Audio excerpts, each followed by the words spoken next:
discussed a lot of things regarding environmental geomechanics. Now, this is the time to start formally the concepts which are picking up in this domain, and I will start discussion on soil water environment interaction. This is a very contemporary topic which is being studied by a lot of people all over the world. Until now you have discussed mostly soil water interaction in your undergraduate course. Remember, whatever experiments you have done, you have created an interaction between soil and water, starting from the hydrometer test, where you allowed water to interact with the soil and then you try to analyze how this interaction occurs and how the settlement of the grains of the soils takes place.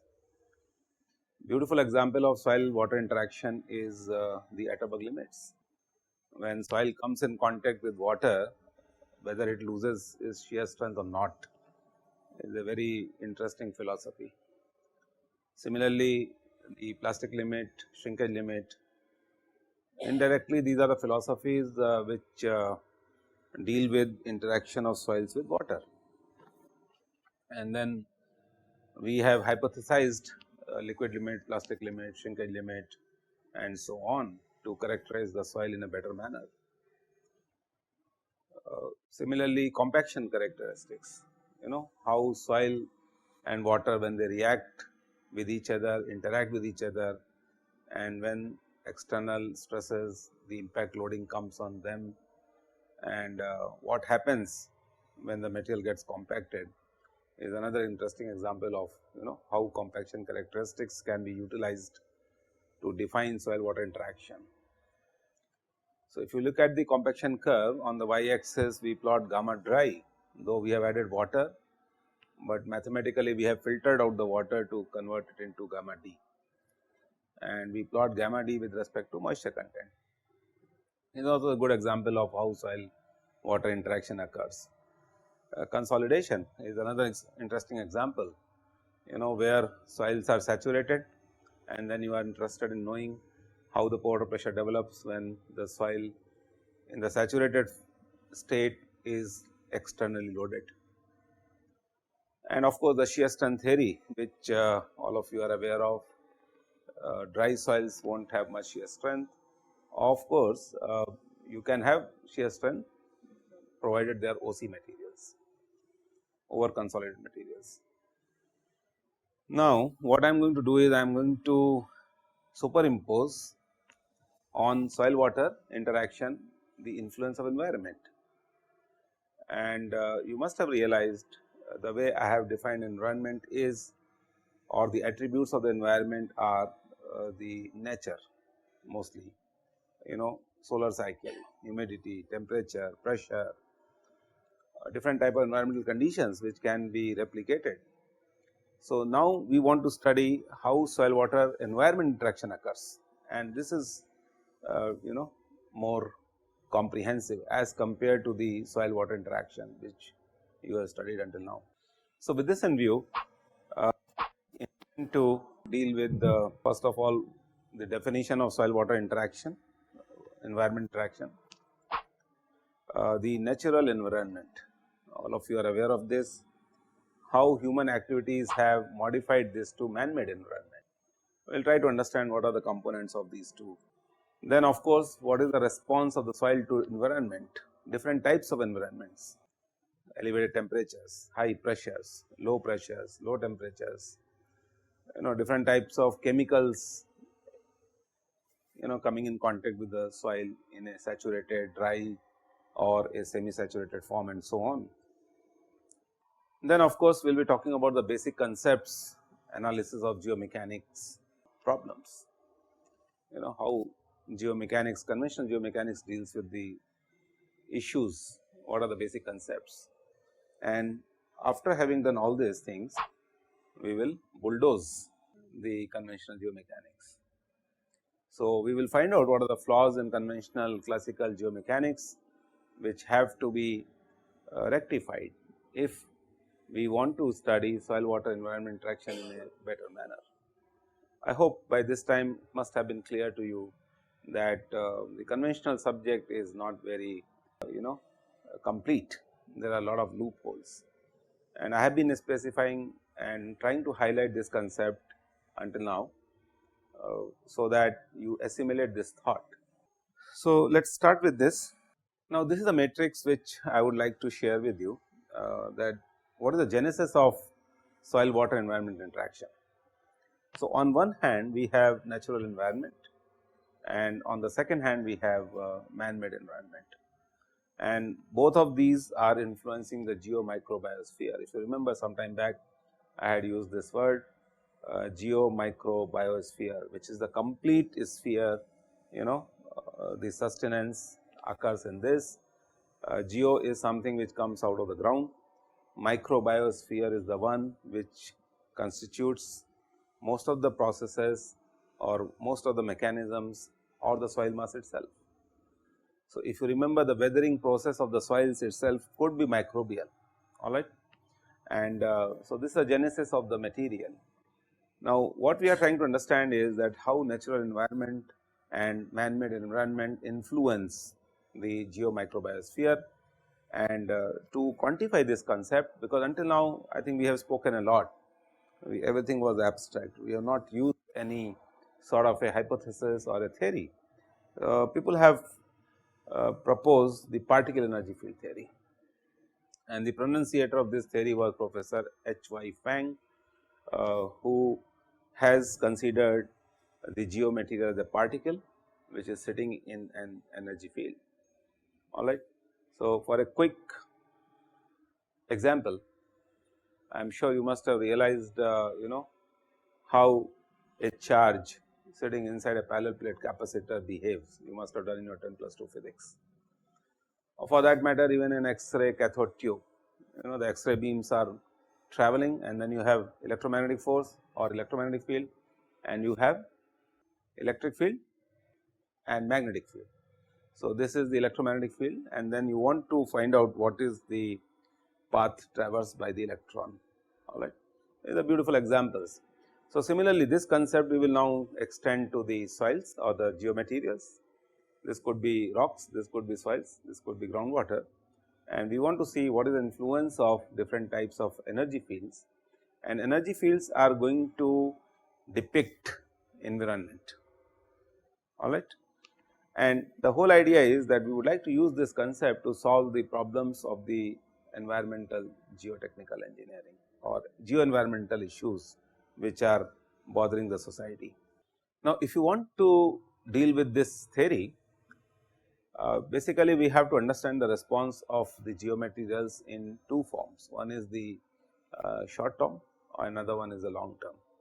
So, most of the practices of conventional geomechanics were short term. The consolidation also was completed within few days.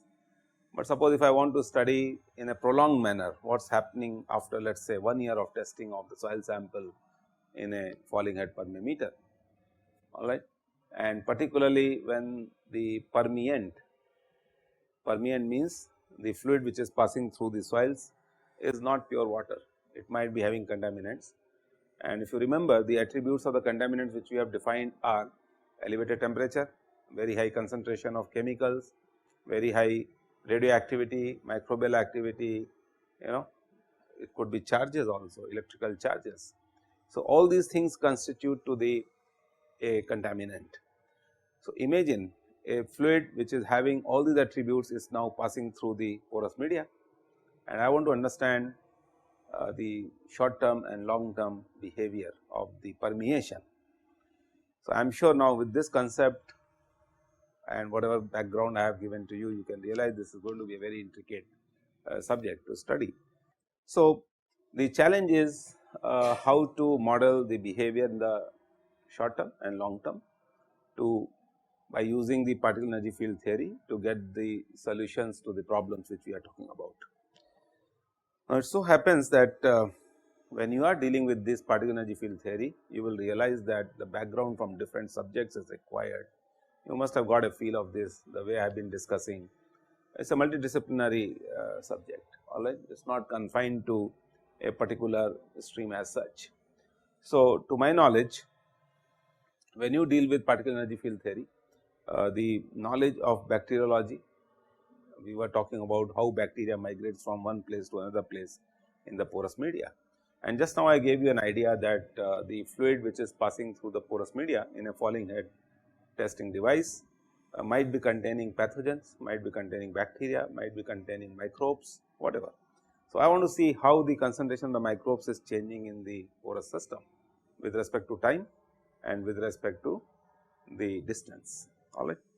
So, bacteriology, biology, chemical engineering, climatology, geohydrology, geophysics, geochemistry, hydrogeology, mechanics of course, you can't be forgotten, microgeology, physicochemistry, and soil sciences and soil engineering and toxicology. So, these are the subjects which have to be dealt with when you are talking about the application of particle energy field theory.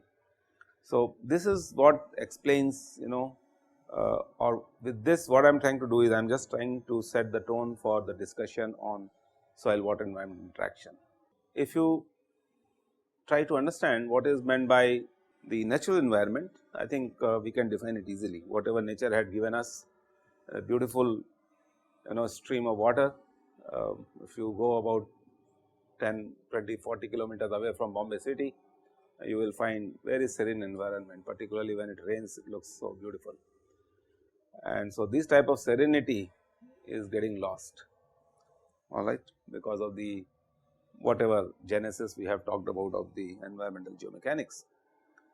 Now, this is what we say as atmosphere. So, atoms, atmos, the vapors or the dust. Atmosphere consists of the vapors and the dust. And we talk about the biosphere. So, biosphere is the one in which the flora and fauna survives, and this survives because of the oxygen, nitrogen and carbon cycle. And these cycles are basically the cycle of the nature. You must have studied in your 10+2, I am just reminding. So, then we talk about the hydrosphere. Hydro is water, and the water is present in different forms, and these forms are, it could be in the oceans, it could be in the lakes, it could be in the aquifers, it could be in the form of the ice, or it could be in the form of the clouds. So, if you remember, we have talked about all these things. Frozen state geomechanics deals with the water in different states, in the geomaterials. We talk about the lithosphere. Lithos is the stone, all right. So, we talk about stones, rocks, soils, and hence the natural environment consists of atmosphere, biosphere, hydrosphere, lithosphere and geomicrobiosphere. So, what is geomicrobiosphere? This is basically ecosphere, which consists of the entire thing. Now, what we would like to do is, this is something which is of interest to the climatologist, those who talk about the climate sciences.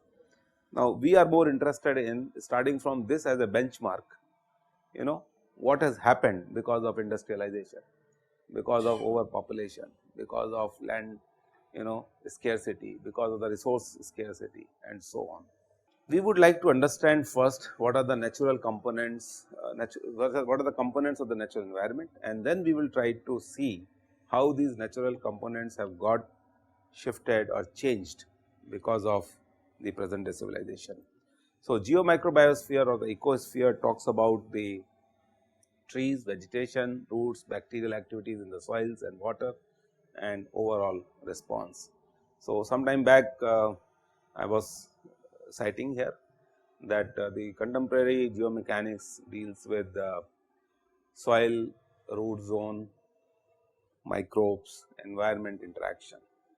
So, if you have studied this editorial which I wrote, you must have realized that this is where the more emphasis is right now, and people are trying to understand how vegetation can be utilized for stabilization of the slopes, all right. These are bio-inspired geotechnical engineering practices. So, if roots can stabilize the soil, and if the soil cover stabilizes the slope, can I use this concept to do reverse engineering or bioengineering to make the systems stable. So, coming to the man-made environment, what human activities have done. Sorry, before that I will discuss the cycle of the nature, which I am sure you must be aware of. Oxygen cycle is something which is the genesis of the oxides, which are present in the soils, or for that matter in any matter.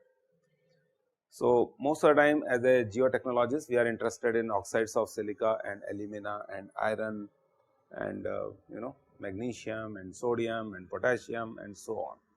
And this is what is analyzed by using XRD analysis. I will talk about this X-ray diffraction analysis. So, most of the silicates, aluminates, metallic oxides, carbonates, sulfates, nitrates and phosphates, which we are using these days in the name of fertilizers or discharges which are coming out of the industries, are a good example of oxygen cycle, alright. So, these materials or the metals got oxygenated, oxidized, and hence these oxides are formed. The second thing is nitrogen cycle. So, nitrogen is also an element which is useful for the survival of flora and fauna. So, this is how we talk about the transfer of nitrogen between the atmosphere, biosphere, lithosphere and hydrosphere in different forms, alright. So, we use the examples of nitrogen fixation, alright. You must have talked about eutrophication of the lakes and the water bodies. Then comes the carbon cycle. So, oxidation of the carbon which is present in the material. So, carbon dioxide formation, and this requires photosynthesis. So, this is the natural cycle, and I hope you can realize that as a geotechnologist, environmental geotechnologist, we try to utilize these cycles in a better manner, alright. Just as a refresher, I thought I will just discuss these things with you. Now, if you take the man-made environment, this is quite alarming. So, first of all, this is the picture, a dire contrast against what I showed to you some time back. Litter everywhere, and this is how most of the cities can be defined right now. In the heart of the cities you will have landfills, and landfills are the place where the people survive and so on. So, what are the components of the man-made environment? You normally talk about the solid phase and the liquid phase, alright. Gaseous phase, as I said, we normally do not consider in our subject, and this is something which we leave for the environmental scientists, or maybe the second logic could be whatever goes in the gaseous phase will come back once the precipitation occurs, not a bad idea. So, this is the list of man-made environment. We have different types of agricultural waste. Agriculture was supposed to be a very neat and clean activity, but no more because of the dumping of lot of manure or the fertilizers. We are over fertilizing the land. We discussed this some time back, and what are the social consequences, alright. This is shown very well depicted in some of the movies, that now nobody is interested in agricultural practices, and hence what is happening, there is a disorder in the society. So, any type of agricultural remains create man-made environment. Human and animal waste, I think I gave you ample examples of biosolids, the sludges which are coming out of different treatment plants, water treatment plant, sludge treatment plant, and I think I cited these examples that the big question is, if you do not clean up your lagoons or the septic tanks or the water holding ponds or sewage holding ponds, you can't sustain the processes, sustain the society.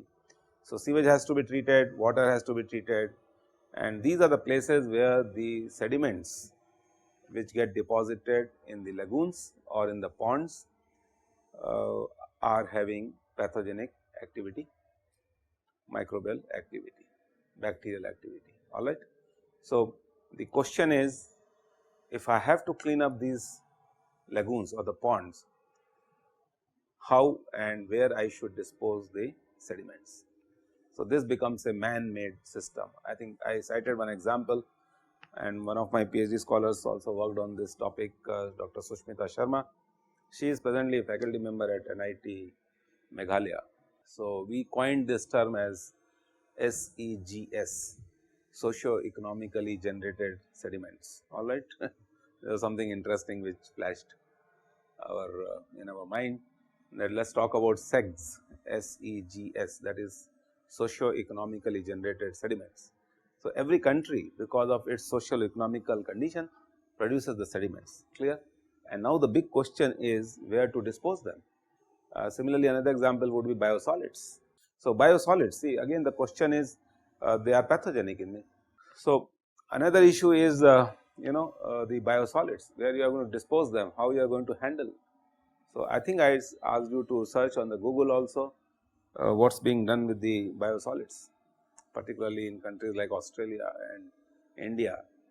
We do not have any clues, and again these are the sediments which are to be handled by geotechnical engineers, environmental geotechnologists. Like if you go to an STP like today, sir, they have like all the facilities to treat the sludge and the this biosolids. They make like anaerobic anaerobic processes they do to dewater the sludge, and then they make cakes out of it and sell it to people.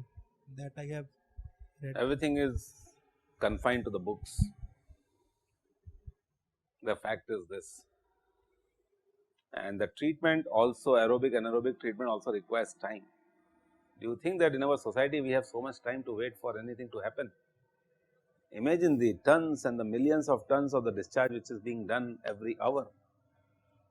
All right. So, the ground realities are different. You should, if you are very serious, you should be looking on the net what is happening with these materials and why they are becoming a big issue. So, animal waste is also becoming a very big problem, particularly related to the agricultural sectors, particularly the animal carcass, after they die, what to do with the dead bodies in flash floods. Particularly, there was a situation like this which happened in Bombay a few years back. I hope you are aware of this. And then the biggest issue was that a lot of animals died and what to do with their carcass. Then of course, industrial waste, which we will be handling separately, because this is beyond imagination and the volumes are so big that it cannot be discussed in just as a passing remarks. So, we will be talking about this separately. Mine waste, you must have heard about the acid mine drainage on which Jasmine is working. So, the acids which comes out of the coal mines and the type of hazard which it creates, and the reason is known that most of the time the coal has Fe2S, FeS2 iron sulphide, and this gets converted to H2SO4, or this could be pyrite also. So, these two things might get converted into acids, and these acids drain out and they form acid draining mines, a big problem. You can't leave the mines unattended. Is it possible to collect it and commercially use that acid? Well, you can, but the biggest question is most of these mines are in remote areas. So, that is what the first question is, whether people like you should be going there or not.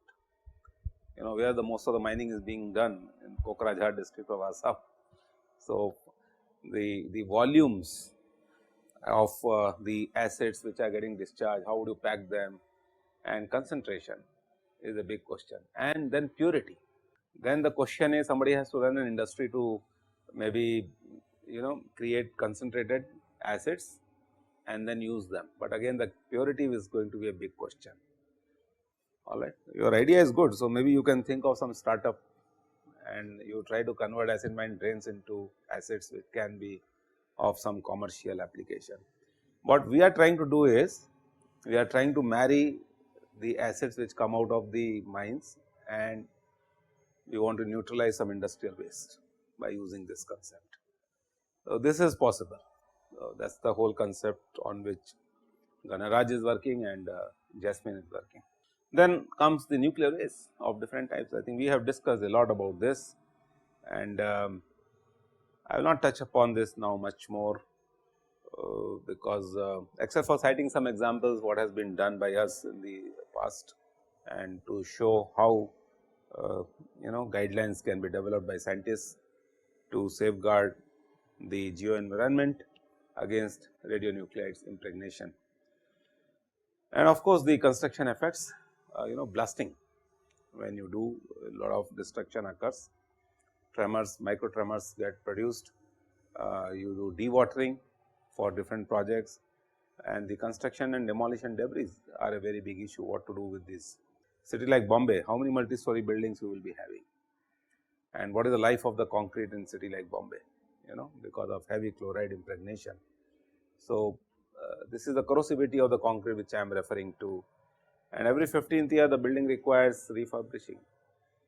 So, the volumes of C&D waste which you are creating, or God forbid if earthquake comes and if buildings get uprooted, alright.